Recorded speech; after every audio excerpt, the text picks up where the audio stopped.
Assalamualaikum warahmatullahi wabarakatuh. Salam, Om Swastiastu, Namo Buddhaya, salam kebajikan. Salam sejahtera untuk kita semua. Sebelumnya perkenalkan, nama saya Sofa Kolbiatun Nurul Latifah dari Program Studi Pendidikan Bahasa dan Sastra Indonesia, Fakultas Ilmu Pendidikan, Universitas Trunojoyo, Madura. Saya berasal dari Kecamatan Kepau Baru, Kabupaten Bojonegoro, Jawa Timur. Baik, di sini saya akan memaparkan sedikit mengenai identitas nasional yang ada di daerah Bojonegoro. Biasanya identitas nasional itu bisa bahasa, adat istiadat, makanan khas, wisata, dan lain sebagainya. Baik, di sini saya akan menjelaskan mengenai adat istiadat yang masih dilestarikan oleh warga daerah Bojonegoro. Salah satunya yaitu sedekah bumi. Apa sih tujuan dari sedekah bumi ini? Nah, tujuan dari sedekah bumi untuk menunjukkan rasa syukur warga masyarakat Bojonegoro terhadap apapun yang dilimpahkan, apapun yang dikaruniakan oleh Tuhan Yang Maha Esa. Biasanya sedekah bumi ini diakhiri dengan tahlilan atau doa bersama. Dengan tujuan apa? Dengan tujuan untuk menumbuhkan rasa syukur kita terhadap apapun yang dilimpahkan oleh Tuhan Yang Maha Esa, seperti yang sudah saya jelaskan di pertama tadi.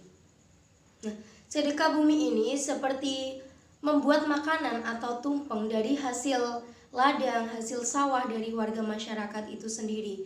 Dan harapannya dari sedekah bumi ini agar Tuhan Yang Maha Esa menurunkan air sumber untuk ladang mereka.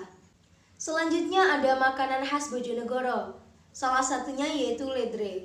Nah, ledre ini cukup populer di kalangan luar daerah Bojonegoro.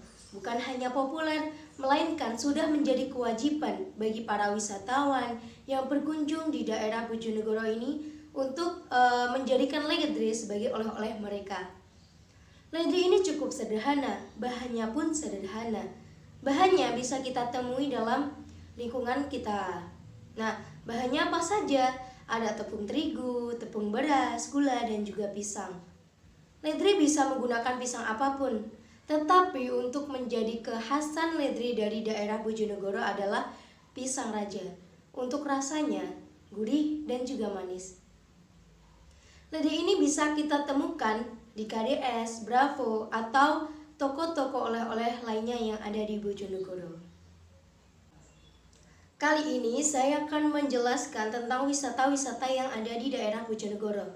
Sebenarnya wisata yang ada di daerah Bojonegoro ini cukup banyak, tetapi saya hanya menjelaskan satu wisata saja, yaitu Kayangan Api. Pasti kalian sudah sering kan mendengar yang dinamakan wisata Kayangan Api? Apabila kita berada di luar daerah Bojonegoro, kita menyebut Kayangan Api, pasti orang-orang bilang seperti ini. Oh, Kayangan Api yang ada di Bojonegoro itu.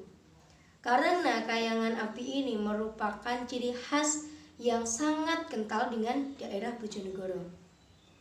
Wisata Kayangan Api ini adalah sebuah api abadi yang tidak akan pernah bisa padam, sekalipun diguyur air hujan, yang terletak di hutan lindung Desa Sendang Harjo, Kecamatan Ngasem, Kabupaten Bojonegoro. Banyak sekali wisatawan luar daerah Bojonegoro yang datang berbondong-bondong untuk melihat bagaimana kayangan api tersebut. Seperti apa bentuk dari kayangan api? Selain api yang kita lihat, ada juga pemandian air hangat. Nah, pemandian air hangat itu airnya asli hangat dari sumbernya. Jadi biasanya anak-anak kecil, orang tua yang sudah lansia, atau anak-anak muda yang berkunjung di kayangan api tersebut. Jadi jangan lupa apabila kalian berada di daerah Bojonegoro, wajib untuk mengunjungi kayangan api ini. Dan yang terakhir, saya akan menjelaskan bahasa-bahasa yang ada di daerah Bojonegoro. Seperti yang kita ketahui, Bojonegoro berada di wilayah Jawa Timur. Pastinya orang Bojonegoro menggunakan bahasa Jawa. Tetapi bahasa Jawa memiliki 3 tingkat.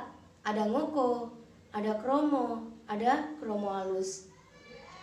Untuk ngoko ini sendiri biasa digunakan untuk seseorang yang seumuran atau sepantaran dengan kita, seperti saya dengan teman saya atau yang lain sebagainya.